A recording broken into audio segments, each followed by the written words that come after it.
Satu, betulkah binatang korban jadi tunggangan di akhirat nanti? Nanti bila kita berkurban, maka binatang ini nanti akan menjadi tunggangan kita di akhirat.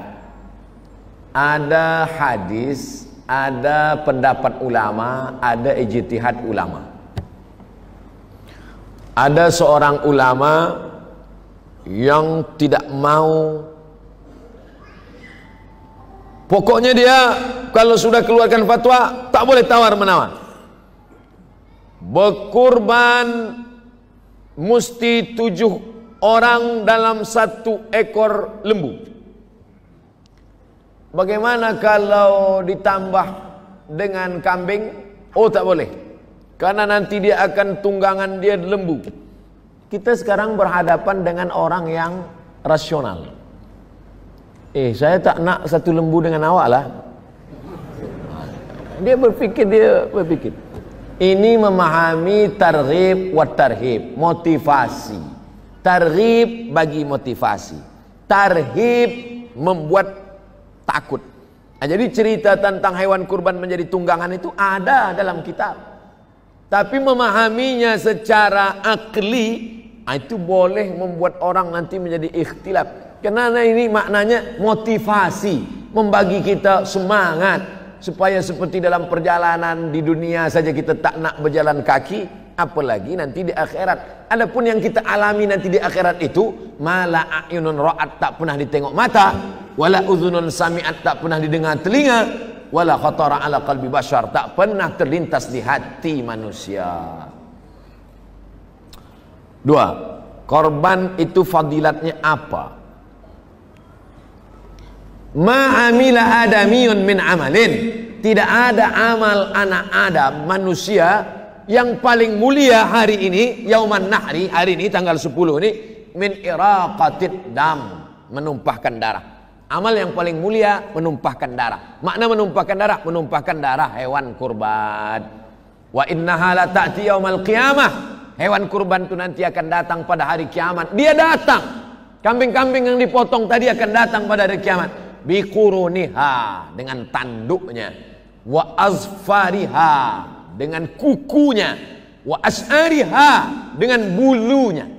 Kukunya, tanduknya, bulunya, sampah yang dicampakkan datang, apalagi dagingnya, apalagi kulitnya, apalagi lemaknya, apalagi otaknya, jantungnya, semua akan bersaksi di hadapan Allah bahwa orang ini pernah beramal. Lalu kemudian wa innad dama la yaqa'u minallah bimakan qabla an yaqa' minal ard.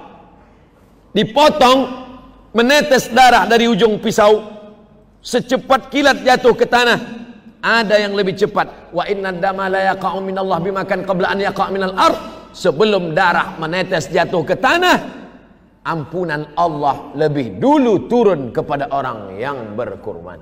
Fatibu biha nafsan, sucikanlah diri kamu dengan berkurban, mensucikan diri dengan haji dan umrah, mensucikan diri dengan salat. Tapi ada satu lagi, mensucikan diri dengan berkurban. La yanalallaha duhumuha, Allah tidak mau dagingnya, wala dima'uha, Allah tak mau darahnya, walakin yanaluhut taqwa minkum, yang sampai kepada Allah itu adalah ketakwaan dari orang-orang yang berkurban. Apa fadilah akikah?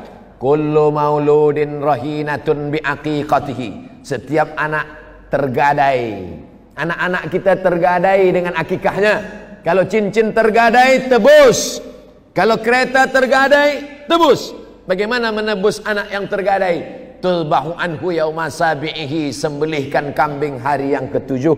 Yuhlaku, cukurkan rambutnya. Wa yusamma, kasih nama yang elok, yang baik. Laki-laki 2 ekor kambing, perempuan 1 ekor, mazhab Syafi'i. Mazhab yang lain kita ikut afdal mazhab Syafi'i.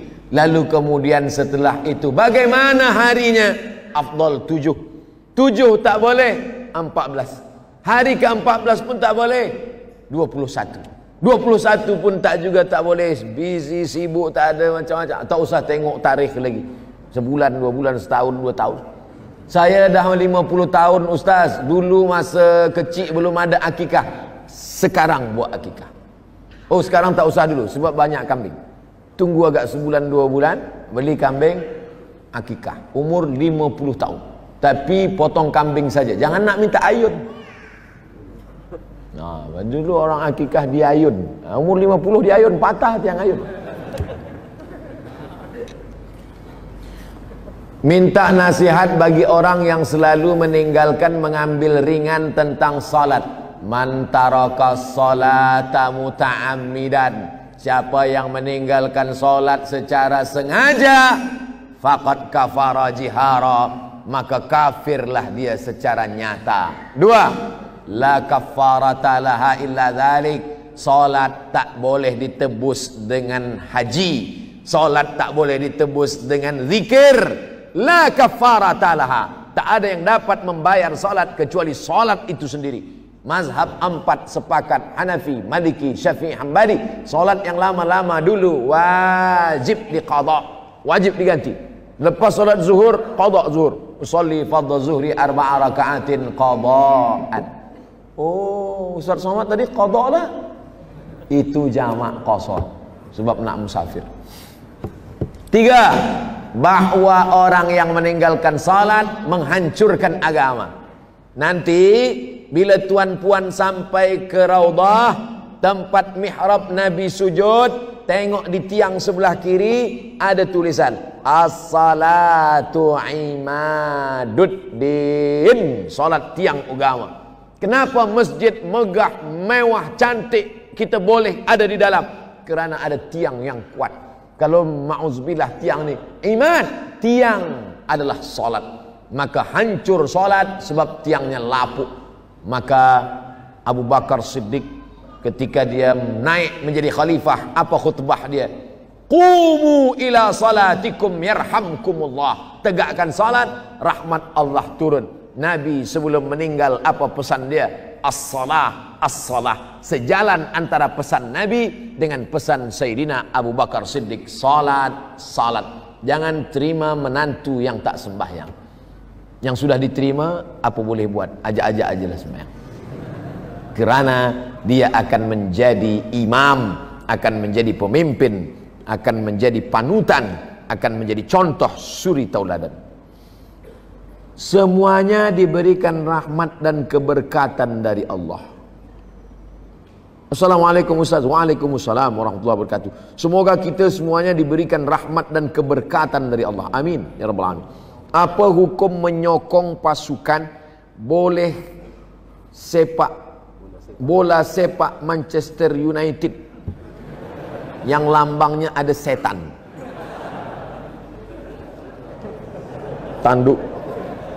Tanduk setan. Apakah setan itu bertanduk? Ya, maka dalam hadis ada disebut dengan qarnai syaitan. Qarn tanduk, qarnai 2 tanduk setan. Bila waktu 2 tanduk setan, maka kita tak boleh salat. Haram salat waktu 2 tanduk setan. Bila itu? Ini bumi. Manakala matahari naik, maka itu disebut dengan 2 tanduk setan. Waktu matahari naik haram salat, kerana waktu itu dipakai oleh orang kafir musyrik jahiliyah untuk menyembah berhala Lata, Uzza, Manat, Hubal, Jibti, Taghut, Naham. Ini matahari naik, matahari bulat, datanglah setan menghampiri. Ini matahari, maka disebut dia dengan qarnai syaitan. Kalau menyamai waktunya saja haram, menyerupai waktunya saja haram, apalagi memakai gambarnya, memakai simbolnya.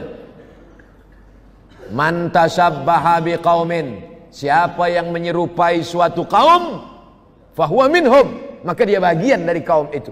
Yang paling menyakitkan adalah wa husyira ma'ahum yaumal qiyamah, dia akan dibangkitkan nanti pada hari kiamat. Na'udzubillah. Dulu ada baju Liverpool yang ada lambang minuman arak. Kita minum teh aja lah. Susah. Nabi melarang menggunakan al-hantami, menggunakan dubah. Kenapa dilarang menggunakan itu? Karena ini adalah tempat khamar pada zaman jahiliyah. Diambil labu, orang Brunei sebut labu juga.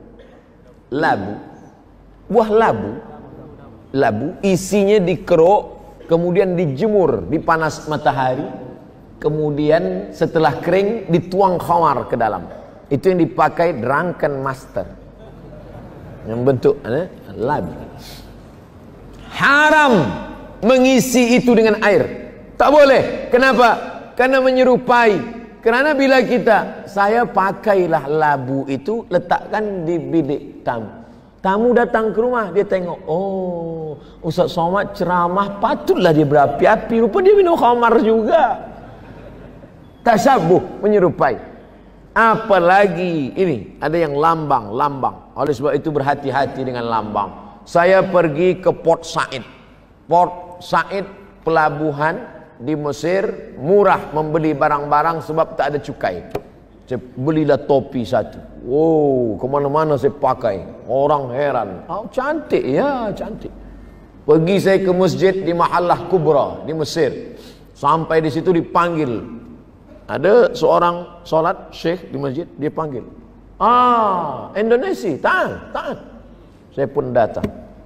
Dia nak tengok, cantik topi awak, cap awak cantik. Ya, saya tengok. Oh, cantik. Dia koyak. Saya pun tengah, kenapa awak koyak punya saya? Haram, kata dia.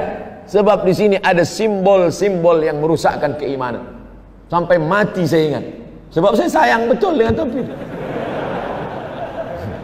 InsyaAllah. Begitulah mereka amar ma'ruf nahi mungkar. Tapi saya tak beranilah buat macam tu. Tak berani. Ada anak muda, sini aku ya.